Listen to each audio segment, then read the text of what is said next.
You are listening to SPN, the Sports Podcasting Network.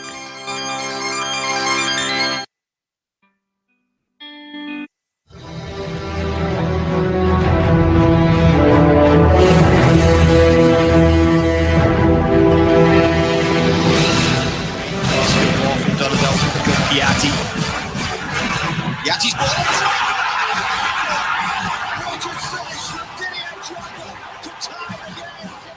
Here we are, 22nd minute of overtime. Marshall, step behind the defense. Ruiz is in. Ruiz the shot. Ruiz. That's it. LA are the champions. It's in a race to get back. Beckham is going to try it over the halfway line, and he's going to hit it up the net. What a goal from David Beckham. You are listening to the MLS Postgame Show, live on SPN Radio, powered by the Sports Podcasting Network. Wondolowski settles, drives, he scores! Wando does it again, 1-1. Played off left side, and the blast is in far side, and it's 1-0, and the shutout streak of the Red Bulls is over, and so is the streak of games without a goal from Marco Caballo. Good day, good night, and welcome to the MLS Postgame Show. I am Kevin Laramee, and we have a jam-packed show for you tonight. Yes, we do. A lot of audio from tonight's game all across Major League Soccer. First of all, welcome to SPN Radio. It's a pleasure to have you listen to our brand new network. Tonight, the Montreal Impact got a late victory thanks to Didier Drogba, but thanks to Brian Rowe more specifically. What a blunder by the goalkeeper of the LA Galaxy to give Montreal the full 3 points for the first time in 7 matches. Well, they were winless in 6. You know, the 2-0 loss against Toronto, the 4 draws, and the loss last week. Now Montreal back on the winning side of things. Loss for the Galaxy without Giassi, without Robbie Keane as well. Tonight, Toronto lost in New York 3-0. And we have a special guest coming in about 2 minutes to talk about the New York Red Bulls Toronto FC game tonight at Red Bull Arena. Great games tonight. You had a Chicago Fire. No, I didn't say Firecrackers because they didn't win, but they got a point. They got a point against Portland. Yes, Chicago is still the last in the Eastern Conference. We'll talk about the standing a little later. Just program the number in your phone for later on tonight. 802-375-7445 at around the 12:30 mark. Lines will be open, and we might even go into MLS post-game show extra time tonight if there's enough phone call past the top of the hour as well. And my guest in just a few moments was at the Red Bull Arena tonight for the game between Toronto FC and New York. What's going on in Toronto? What's going on with the Reds? 3-0. They're winless in 4, I think. Ever since they came back home, it's not the same. Hasn't been the same. Crazy result. Columbus, a win against Real Salt Lake tonight. You had as well New England winning 2-1 against Seattle. Vancouver, we have sound from Vancouver later on with Wade Barrett. No, not the former wrestler. Talk about Wade Barrett, the interim head coach of the Houston Dynamo, as well as Carl Robinson, David Oustad, and Russ Tybert as well later on in the show, as well as the main event today. Didier Drogba, Gio Dos Santos, and Nigel De Jong are on the show tonight with their post-game comments after tonight's game. We have our first caller, and it's with great pleasure that I welcome to the MLS post-game show journalist that was at the game tonight at Red Bull Arena, Mr. Daniel Feierstein. How are you doing tonight? I am doing absolutely fantastic, Kevin. How are you? I'm doing pretty good. I was able to talk to Gio Dos Santos, Didier Drogba, Nigel De Jong tonight, Bruce Arena. I think I could die happy, Daniel.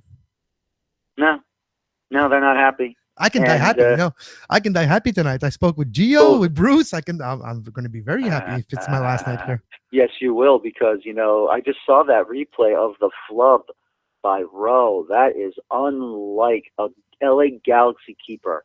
Well, it's unlike any keeper at all. No, yeah, you mentioned the flub. Look, earlier in that game, the back of Tisso's head did a flub like this too. So it was kind of, nobody was talking about it because of the Brian Rowe flub at the end. But let's go to New York right now, Daniel, let's go to Red Bull Arena. 3-0 for Bradley Ripes Phillips tonight. BWP destroyed TFC tonight. Yes, he did. Let me tell you something.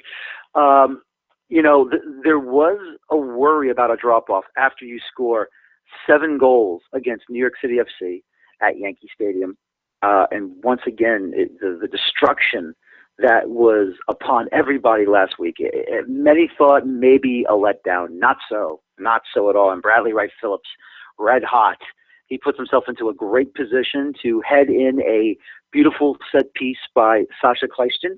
He beats Bendik to the back post, 1-0, and then he goes to that same post on another nicely laid off ball by Sasha Kleiston, waits for 2 defenders to come in, puts a screen in front of Joe Bendik, goes short side, and it's 2-0 in the 25th minute. And then all of a sudden, 2 minutes later, Bradley Wright Phillips, who was in an offside position when the ball was crossed, got himself back in an onside position.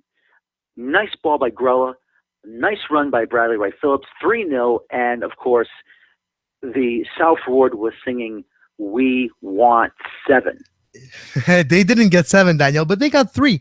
And yes, I know it's score effect, but if you're looking at the stats of this game, especially the shot aspect of New York and Toronto tonight, 19 shots for total for Toronto, 7 on target, 9 off target, and 3 block. I think it's score effect because with 3 goals in the first half, Red Bulls were really inclined to just give the ball to Toronto and just defend. Yeah, that's what it was in the second half because unfortunately, Gonzalo Verón, in the 43rd minute, got himself sent off on a very, very terrible challenge. Obviously, he was trying to fight for the ball, and when he landed on top of Delgado, he actually stomped on Delgado. Some said he got the ball, some said he missed. I saw it right in front of me. I don't think he missed. I think he really got him. And you're up 3-0. Sebastian Giovinco, unfortunately, was injured. I know Kurt Larson was at the game from the Toronto Sun. I think he said it was an abductor injury, not too badly, but obviously we'll have to wait and see what's going to happen 24 hours later.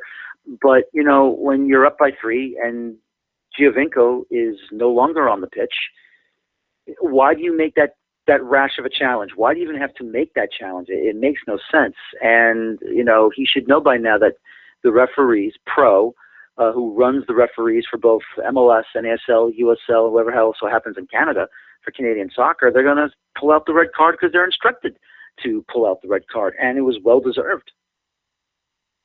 Absolutely, Daniel. You are listening to the MLS postgame show hosted by myself, Kevin Laramee. I'm joined by Daniel Firestein of Once a Metro covering the New York Red Bulls. Daniel, tonight we saw as well crazy result in Montreal. You saw that late blunder at the end. Any thoughts in the Eastern Conference overall? Because right now there's a triple tide on top, depending on the results right now with the Philly game. It's a cluster, in the Eastern Conference right now. Absolutely. Actually, that's a final with the Rapids and the Union. It's a 1-1 draw. So right now, Philadelphia Union at the top of the East with 20 points. The New York Red Bulls in second place with 19 points. Taking a look at the standings right now on my computer, Montreal in third place with 19 points, and New York City FC down to 4th, DC in 5th, and Toronto goes down to 6th. Of course, with the records being the way it is, New England is below the playoff line at 7th. Pardon me, Orlando City in 8th, Columbus in 9th, and the Chicago Fire, sadly the worst of the East, in dead last with 11 points in 10th place. But, once again, I think we're seeing, again, unpredictability in the East, Kevin, while in the West it looks kind of clear at the moment. I mean, you got the Rapids, surprisingly, is still in first place with 28 points.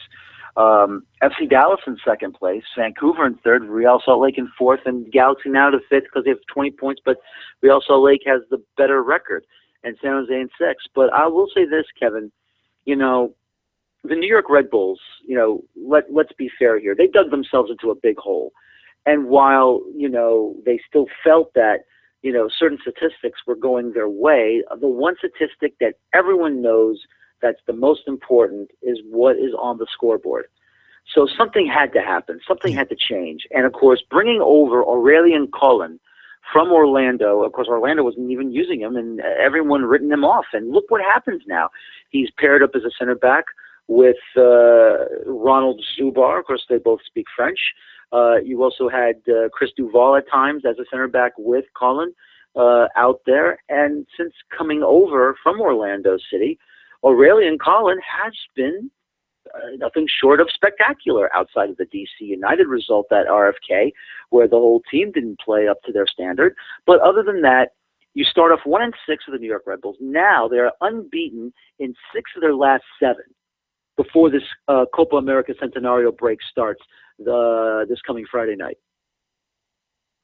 Yeah, no, that's very interesting too. When I look at this game, because you mentioned the hole they dug themselves earlier this season, and I remember just the face of Jesse Marsch when he came to Montreal for their 3rd game, I think it was, and still hadn't scored a goal. And when he answered the question, "How do you feel after not scoring a goal?" and just threw his hands up, he's like, "Well, how do you think I feel?" How do you think Jesse Marsch feels now? They started to climb back up the standings. They're in actually good position right now.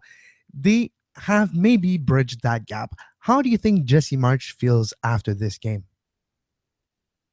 I think he feels fantastic. Obviously, there's still more work to be done. Obviously, right now he's in a position where, they don't have to worry about, how much more can they dig themselves out of. And even Bradley Wright Phillips told him whenever I always go to training. I go to the training facility in Hanover, New Jersey, not far away from Red Bull Arena, obviously. Bradley, who's very streaky, but he says to Jesse, and Jesse said to us and the media, once he puts a goal in, it's just going to be, he'll be milking it. And right now he's milking it. And right now it's just been unbelievable what's been going on with Bradley Wright Phillips. And here's some other great things about Bradley Wright Phillips. In club history right now, with his hat trick, not only did he tie Thierry Henry for second most with club goals and in league seasons, in the regular season, he went past Thierry Henry. Bradley Wright Phillips right now with 53 goals, past Thierry Henry, who has 51, now second with the most league goals during the regular season. He is 5 short of Juan Pablo Angel, who had a great bunch of years with the Red Bulls. And, I'll be honest with you right now, there's no reason why he cannot eclipse Juan Pablo Angel as the club leader of regular season goals in MLS League play. Still has a bit to get to the all competitions record, but still, Bradley Wright Phillips right now is coming up big time. And he just beat Dwayne De Rosario with a hat trick in 27 minutes.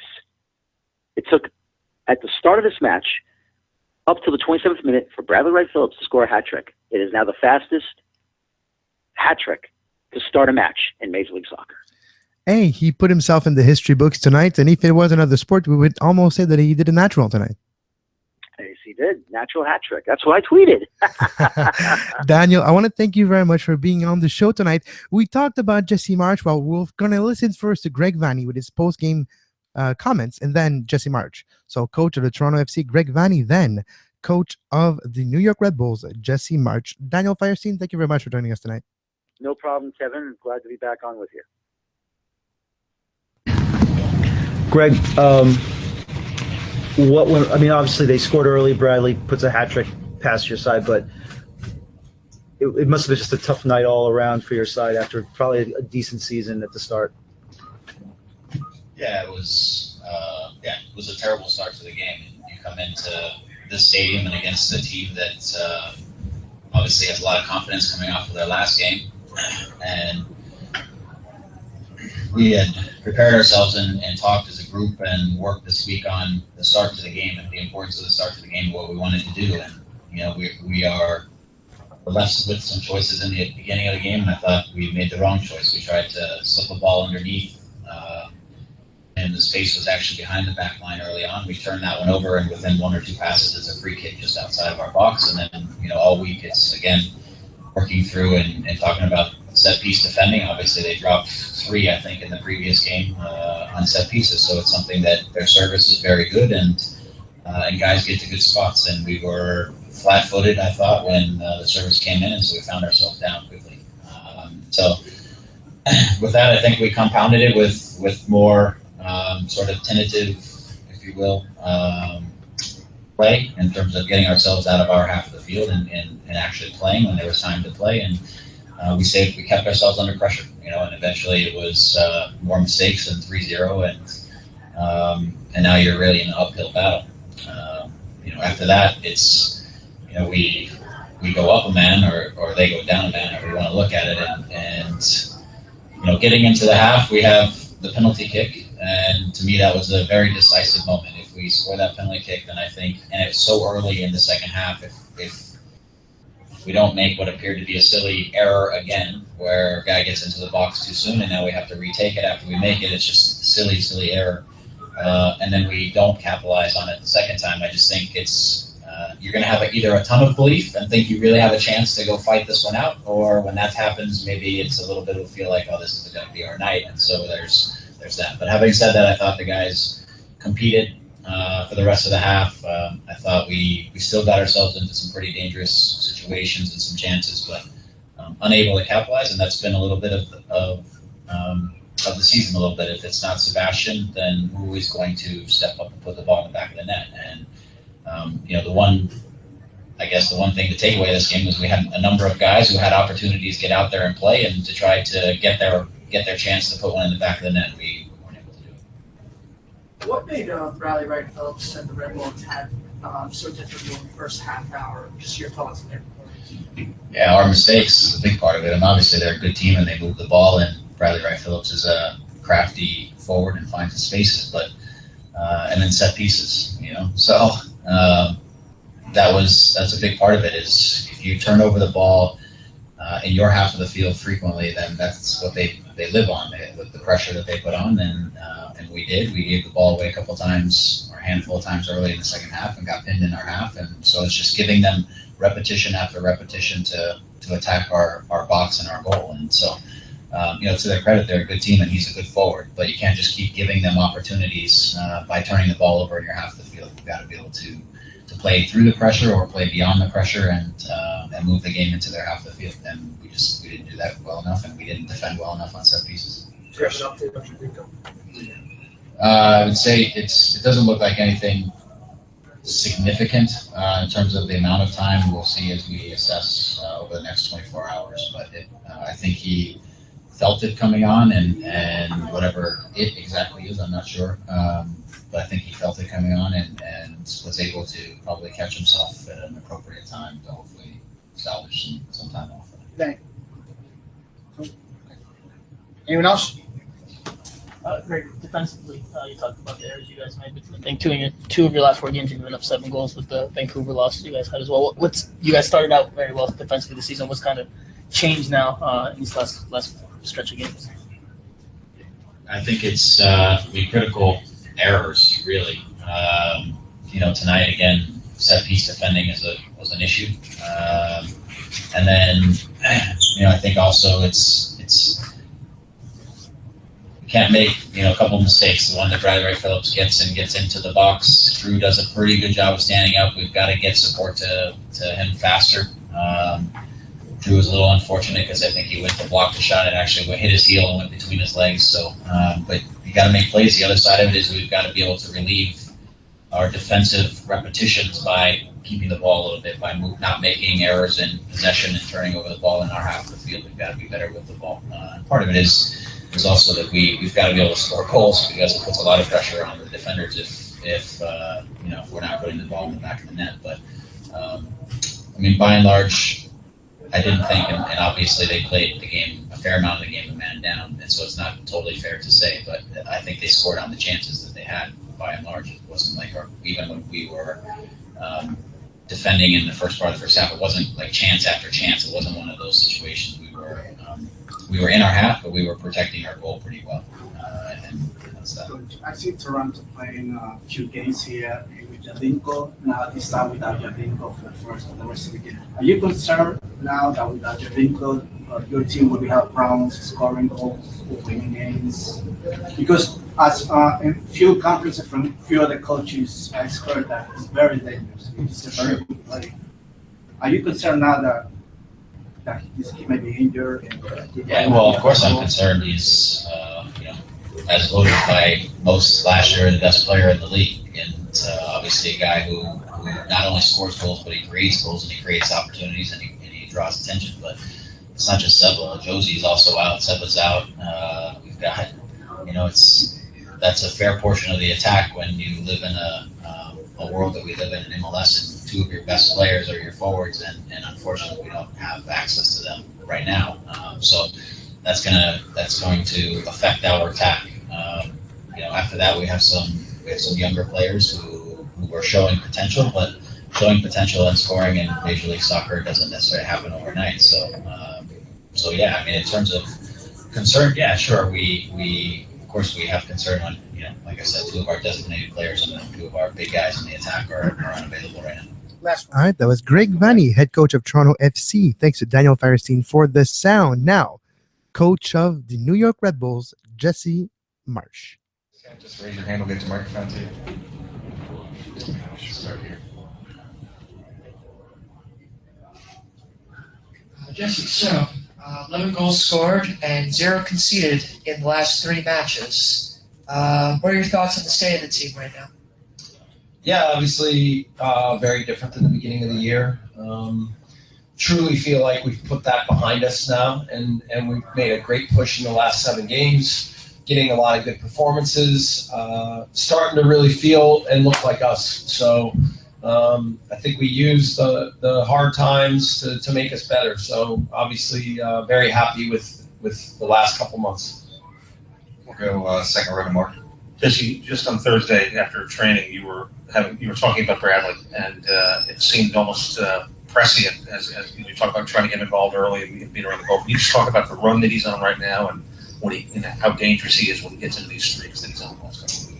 Everyone wanted to talk so much about how Brad wasn't scoring at the beginning of the year and where was he at. And all I just kept saying is our belief in him is at the highest level. And that's not just me talking, that's our entire group. We see him every day, we see all the quality he has, and it's only a matter of time before he gets himself going. And when he does, then the goals start to come in bunches. So here he is now, he's leading the league in scoring. Right? I mean, it says it all. Jesse, we'll go to your right, Christian. Earlier this week, you talked about the importance of scoring a goal early, especially against a team that looked like it was going to park the bus. How did things change when you get that 4th-minute goal? Yeah, and then it now makes them have to think about coming out more, and they can't just sit back and stay compact and then make it hard on us. And then obviously when Gio goes out, that also throws out their game plan. So the combination of the early lead and then losing Gio meant that the game was then going to be played on our terms at even a higher level. Obviously, the red card changed everything. So then we had to now fight our way through the second half specifically. But, what I loved as much as the Bradley scoring the 3 goals and getting the win was some of the efforts in the back to block shots, flying around to do whatever it took to now make sure that we weren't going to give up a goal and that we were going to ensure another shutout. And I think you'd start with Ronald and Aurelian and talk about the effort that they put in. And Aurelian's had a major impact on this team, not just from a playing perspective, but from a mentality perspective. I think he really gave it confidence because he's such an aggressive and he takes so much pride in his job and making sure that we don't give up goals. So he's been fantastic. It's great to see our back line coming together, and this will be important for us moving forward. Jesse, we'll stay to your right with Eric.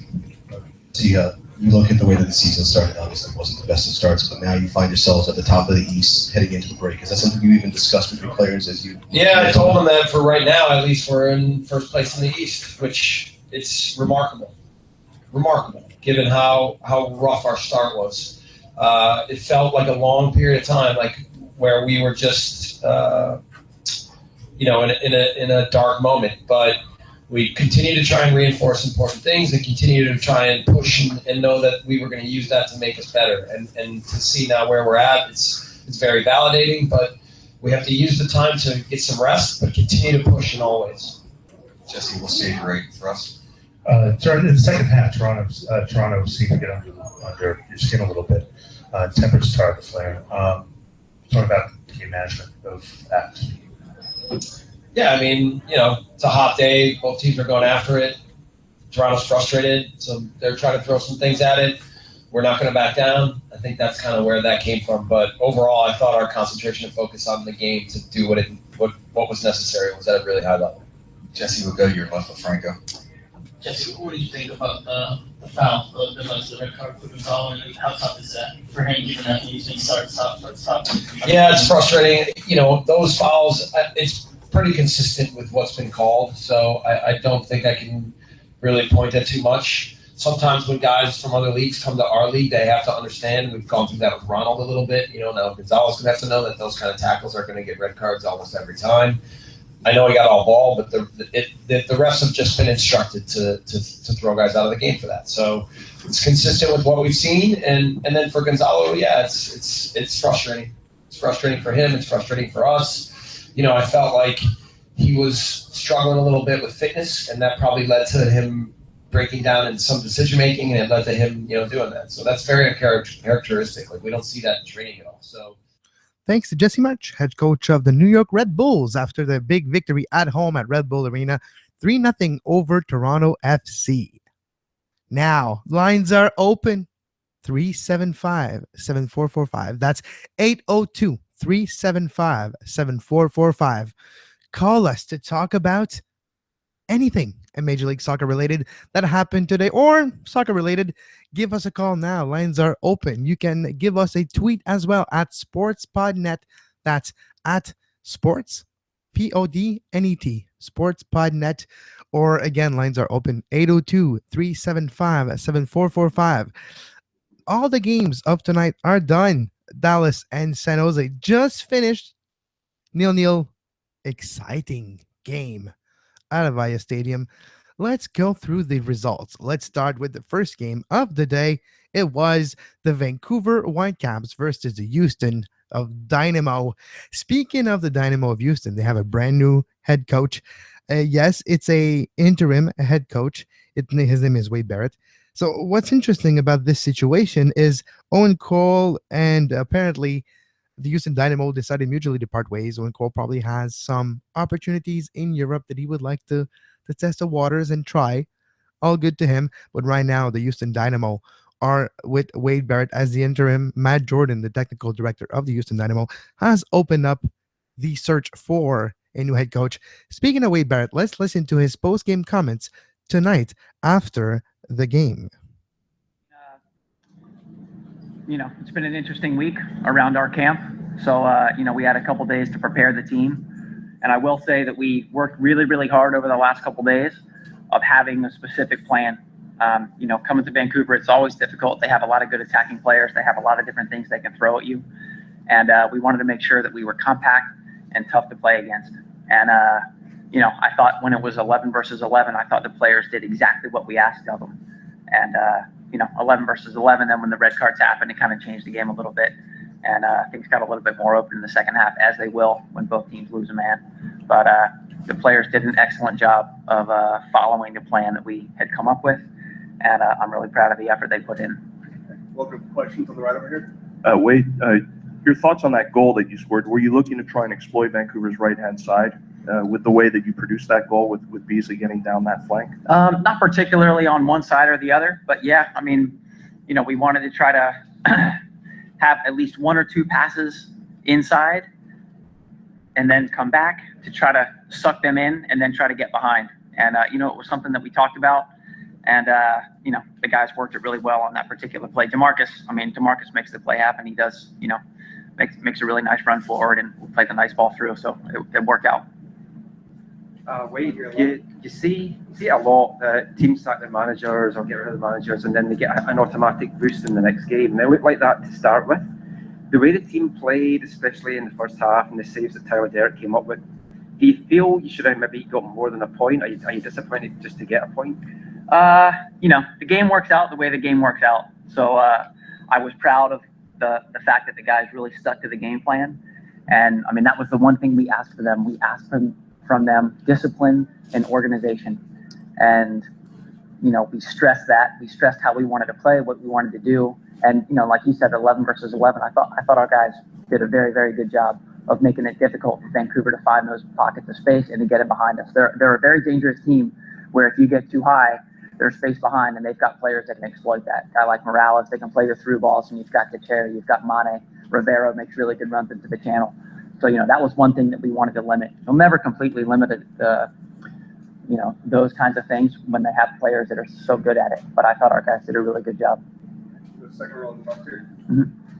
You talk about your game plan and how the guys executed well. How much did the game plan change after the red cards? Yeah, I mean, it's always an interesting game when there's 2 red cards that happen at the same time. It just becomes a lot more open. And, at that point, I do think it becomes a little bit more simple. Both teams are basically in the 4-4-1. I mean, you get the red card, that's kind of how things happen. But, they still have good attacking players. You still had to pay attention to the shape and to the spacing and trying to prevent those players that have real good speed on their team from either getting in behind us or getting the ball with time to turn. And, it worked. It worked sometimes. It didn't work so well others. But, Tyler made a couple really big saves. And I tell you what, that gives a lot of confidence to the group when the goalkeeper comes up, makes a good save or comes out and takes the ball from the air. It just kind of lets everybody take a deep breath. And, it was just a good team performance. Thanks to Wade Barrett, interim head coach of the Houston Dynamo, and thanks to Simon Fudge from Vancouver from the soccer podcast. I forget the name, but you can find it on iTunes, Stitcher, Feedburner. Look for Let's Talk Soccer with Simon Fudge and Tyler Green. Now, when we talked about the Houston Dynamo and Vancouver 1-1, 2 red cards, yeah, it's a result that's fair for both teams when it's 2 straight red cards, like Wade Barrett was talking about. There was no bull hammer involved, but what's involved, it's a game that becomes a little more open, a little bit more spaceful. There's more space, and we heard Wade Barrett talk about it. Now, let's hear Kyle Robinson, coach of the Vancouver Whitecaps, talk about tonight's result. With that, or disappointed that you didn't get 3 with the chances created? If you would have asked me after the first half, I would have said not happy. After the second half, I think they showed a lot of courage. We showed a lot of courage in the second half, a lot of togetherness, and a lot of spirit, because I didn't think we were at the races in the first half. And I told them at half time, but credit to them in the second half, because I think we dominated the second half, and we were unlucky probably not to win the game.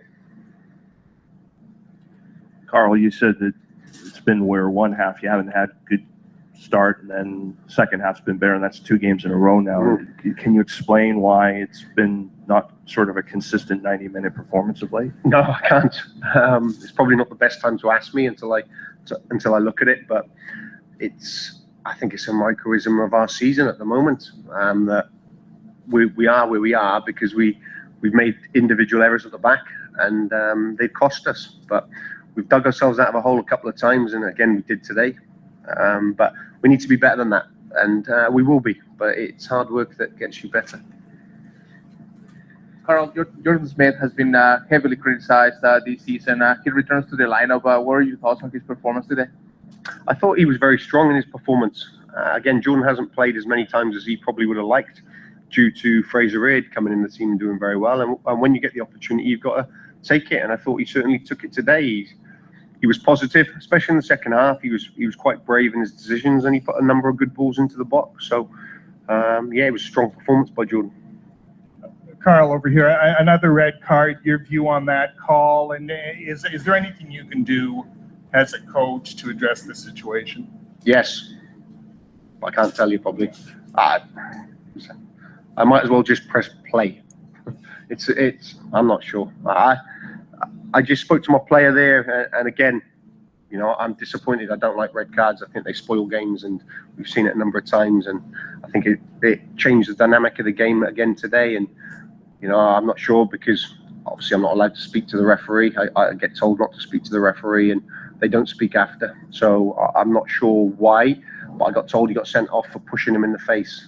Pedro says he didn't touch him in the face. So again, I haven't seen it. I don't know, but if he's pushed him in the face, then deservedly red card. I'm not going to sit here and say he shouldn't get a red card. But if he hasn't touched him in the face, then I'm not sure.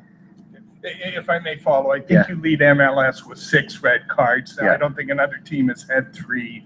Again, is it indicative of a problem with the team, or is it circumstances? Do you know what? I could say that it's my fault. I'm in charge of this team, but it's not. We've got a great group of guys in there. I think if you look at the sendings off that we've had, I think some of them are very harsh, and some of them haven't. We need to be better. you know, today included. But you know, maybe I'm better off not passing the buck on that one and just not saying anything because it might get me in trouble. Can I just follow up on that then? Yeah, of course you can. Leading up to the send-off, the players were getting frustrated because a lot of calls weren't going their way. There was a non-call on Octavio in the box. A lot of the cards have come from this build-up of frustration. Yeah. What do you do to try and get your players not to buy into it?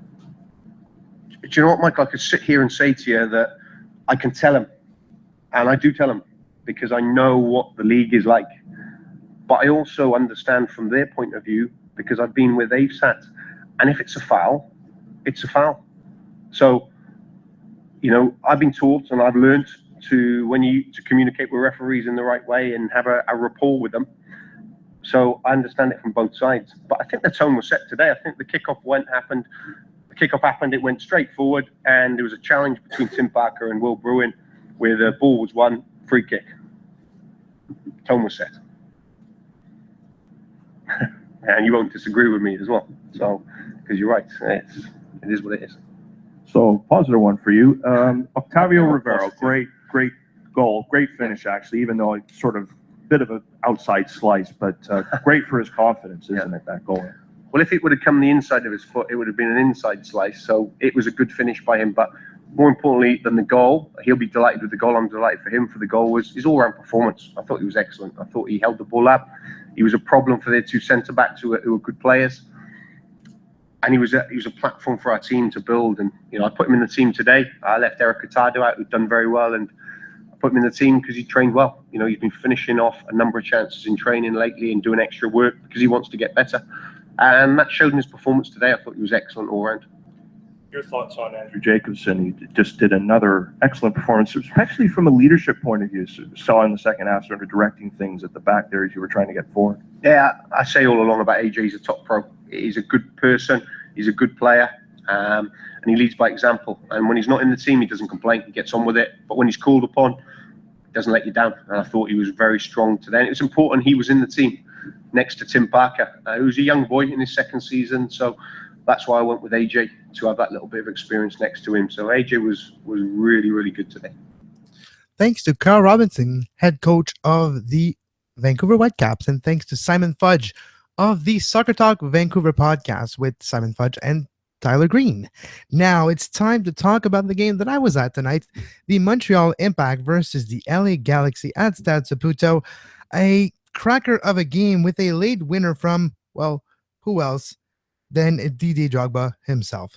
What a great free kick, but more, what a great blunder by the goalkeeper to finish that game. Bruce Arena, the head coach of the Galaxy of Los Angeles, one of the best, if not the best, head coach in the history of this league, tonight gave a press conference to be remembered. We will play the entirety of the press conference right now, and you will realize and you will notice that that press conference is quite interesting, and it's not very long.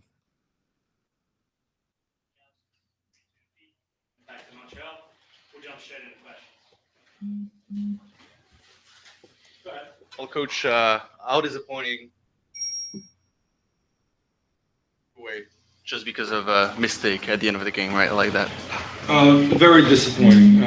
Not only the mistake at the end of the game, I thought on the night we played pretty poorly.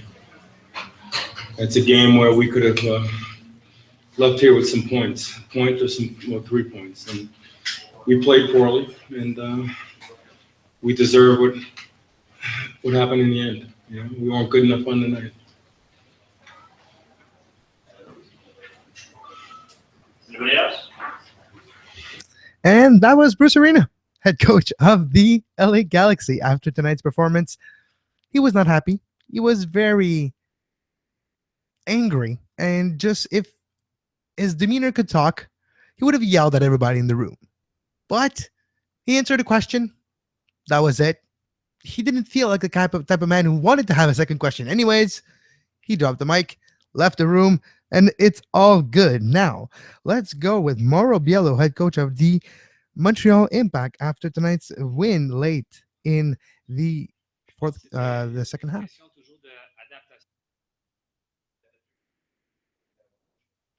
fait des erreurs. On n'a pas fermé le ballon. Le ballon est dans le coin. Si je me rappelle, on n'a pas Patrice est allé fermer, puis le ballon ressort et on n'a pas fermé l'espace. On donne Gérard cette chance de livrer une passe dans notre surface. Alors, c'est ça qu'il faut continuer à améliorer. Des choses comme ça, il ne peut pas arriver à ce niveau parce que des bonnes équipes, des bons joueurs, ils vont te faire payer. Alors, c'est quelque chose qui, pour nous, il faut éliminer de notre jeu parce que si on est capable d'éliminer ça, on va être une équipe qui va être difficile à battre parce qu'on a une équipe qui peut compter. On a démontré ça avec les gars qui jouent en avant et comment on crée des occasions. Alors, défensivement, il faut continuer à travailler et à améliorer cet aspect. You made a change around 25 minutes, strategically moving the guys around onto Cordero and Vanney, and you just talk about what was you thinking there? Yeah, I thought De Jong and Gerrard had way too much time on the ball in the first part, and I wanted to invert the midfield and drop Nacho inside centrally, put Oduro on the left and Ontivero on the right, and push Becker a little bit higher and allow the other midfielder to sit in there. And I think it worked well for us in terms of our ability to counter, our ability to not give them as much space. And in the end, tonight it worked out for us. Especially for Ontivero as a change because that was the best team. Yeah, I think we started off the game with him underneath to see if he was able to find that space, and I think once we put him back out wide, he was able to feel more comfortable and find space and be creative. Coach, that's one way to bust the slump. How relieved are you to finally get that win? Yeah, I think it's for sure. It's a big win for us. We hadn't won in 6 games. I know we had a lot of ties, but it came at the last minute. It was great. I think it's great for the team, for the morale, for the confidence. My dressing room was very vibrant after the game, and that's important. It's important for us to continue to build and grow as a team, and this was a big win for us. Thanks to Mauro Biello, head coach of the Montreal Impact. Now tonight, Montreal 3-2 against LA Galaxy. A big piece of the defense for the LA Galaxy is Nigel De Jong. Let's listen to his comment after the game tonight, talking to the broadcast team of the LA Galaxy. He gives his thought on this tough game for the LA Galaxy. Very tough way to leave this building tonight. But first question I'll have for you is that what do you tell a young goalkeeper in a situation like this? You did everything right up until that last touch. Yeah, that's football as well, I mean, that's part of the game. You gotta make mistakes to learn as well. So he made a mistake today, what cost us 3 points, but I mean, we're in it together. We lose together and we win together. So nothing personal against him. He knows what he has to do to improve. We still got a couple of days till Kansas City at home to look back and be critical on each other. And then we got to go more from there. But, I mean, he's a good goalie. You don't have to sweat about it. But that's football as well. That's part of the game. Stephen, I spoke to him earlier. He felt the team should have come away with 3 points tonight. Obviously, you're within seconds of at least 1, but 3 points tonight, would that have been just for you?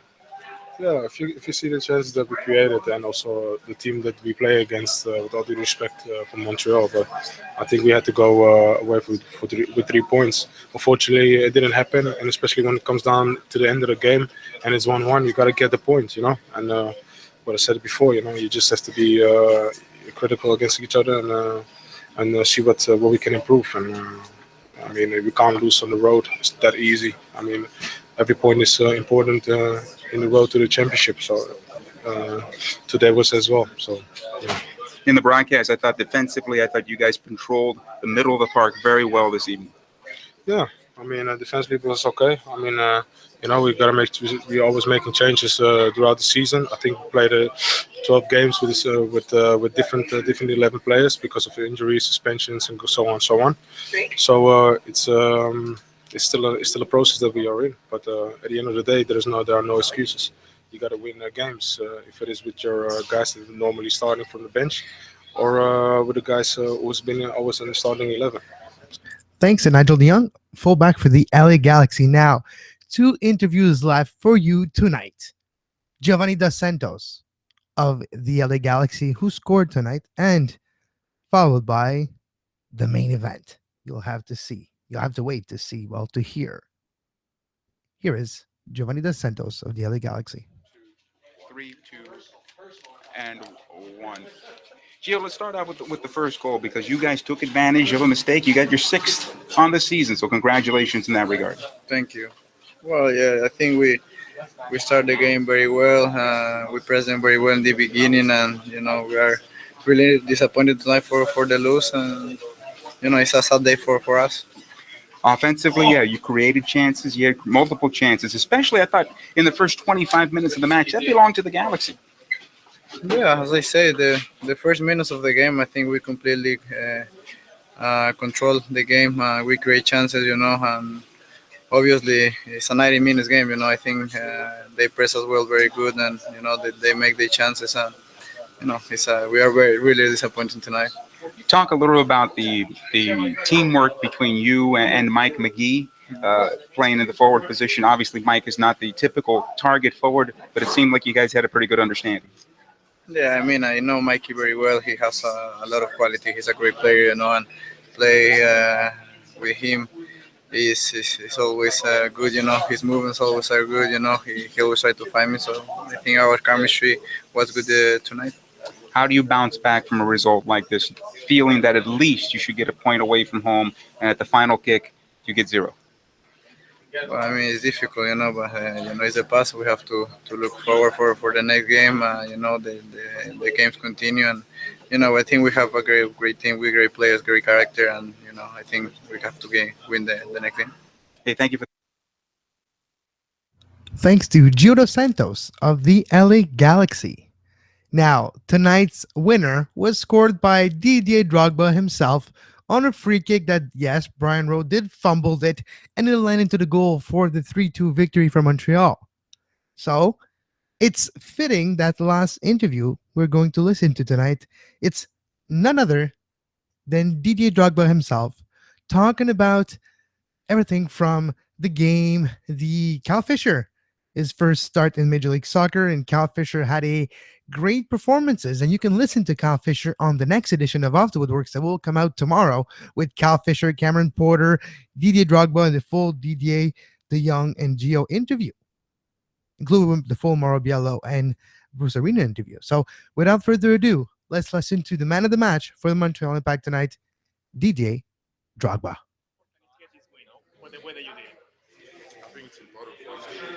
To have won this game because I don't even remember the last time we won a game the last few weeks. So this one against LA Galaxy, also one of the best teams in this league, and against great players. So it was a good one. I think for the confidence of the group, of the players, I think it's going to be something important. Prior to the game, what are your thoughts?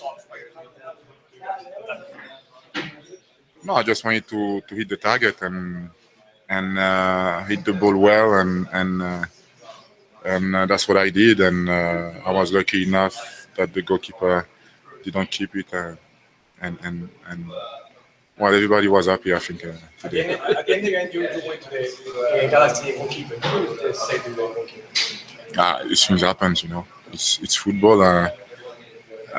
Look, Evan Bush and Tissot made a mistake, and nobody speak about it now. they speak about the last mistake of the Galaxy goalkeeper, but it's the game, and that's unfortunately for them, things like that happen, and luckily for us, it's a goal. To play against guys that you've battled with and battled against before in the Premiership, Gerard and Ashley Cole, is it nice for you to meet those guys? Yeah, it's amazing, and I knew already that they were great guys, and to come here and to play against them, it's another challenge, and we have great memories, and it's always tough. You could see the result today and the quality that was on the pitch. Always a big game. Very good heart and fight and courage for a team that was missing a lot of regulars, especially every single regular in the back four. So the team showed that tonight, and I don't know if a lot of people thought they were going to be able to against a Galaxy team that's so good. Yeah, but I think as you are in a squad like our squad, I think means you deserve to be there. You deserve to play. When you have a chance, you need to be ready to play as well, and that's what they did. Fisher, for example, didn't even play 1 minute this season, and look at this game. I thought he was dying, and I asked him, "How are you feeling?" He's like, "I'm good. Come on, I'm good." And this gave me a lot of strength, and the desire to push a bit more and maybe to take this free kick in a better spirit, So everybody's ready to play, and it's good also because the ones missing are gonna know that these kids are ready. So maybe the only good thing it will do for this team is improve us. Competition. Thanks to Didier Drogba, striker for the Montreal Impact. Like, you need to know who Didier Drogba is. Come on, let's face it. You don't need to know. You don't need me to tell you that Didier Drogba is a striker for the Montreal Impact. Come on. It was quite a victory. Probably one of the nominees for Goal of the Week, but not for Save of the Week. That's for sure on Brian Rowe's part. I want to thank all the guests on tonight's show on the MLS Post Game Show. You can find the archive version of this show along with a plethora of great soccer coverage on the Sports Podcasting Network. That's sportspodcastingnetwork.com. Help support our vision. Help support the cause. Help us do more. Go to patreon.com/sports podcasting network. And that's patreon.com/sports podcasting network. $1, $2 a month. It helps us do a lot. We have achieved and grown a lot since our beginning 3 years ago with Off the Woodworkx, the longest running Montreal Impact dedicated podcast. But before that, we learned how to do things the old-fashioned way up to today, where we can actually do live shows and live capabilities with call-ins and all the hooplas. And that's thanks to your support, thanks to your help. Without your support, month in, month out, we would not have been able to do what we have been doing over the last few months, if not the last few years. So we do thank you a lot. But we do have bigger plans. We do have bigger ambitions, and you are part of those ambitions. We do need your collaboration in the live shows, live calls, and starting next week, daily soccer today, noon Eastern Time, 9 a.m. Pacific, on SPN Radio, with Euro coverage, with Copa coverage, MLS, and other international soccer coverage, and with Canadian Championship coming up. You will be able to call in and give your opinion as well on the Euros, on the Copa, on all that's going on in the world of soccer, on Soccer Today, starting daily next week on SPN Radio. We do thank you for your listening, and you can reach us by email, sportspodcastingnetwork@gmail.com, on Twitter @sportspodnet, and you can find the network on iTunes, Stitcher, Feedburner, everywhere you like great content. If you're more of a U.S. men's national team fan, you can listen to the Two Upfront Soccer Show focused on the MLS and WSL and U.S. men's national team, so you will get your fix there, your soccer fix, and all your other favorite shows. Hardwood Radio talking about basketball, Gridiron Radio, sports, it's in the game, UFC preview show, Two Solitude Soccer Podcasts, Off the Woodworkx, and so on and so forth. So go to sportspodcastingnetwork.com for more details. In the meantime, you can look for Off the Woodworkx post-game edition tomorrow with the full audio of tonight's game between the Montreal Impact and the LA Galaxy. We're talking about Bruce Arena, Mauro, Biello, Nigel De Jong, Gio Dos Santos, Cal Fisher, Didier Drogba, and Cameron Porter. So you can find this tomorrow on the network. And until then, for all my guests, I thank Daniel Firestein and Simon Fudge for the audios provided to the network tonight. And until next time, I'm Kevin Laramee, and have a great soccer. You were listening to SPN, the Sports Podcasting Network. Visit us, sportspodcastingnetwork.com.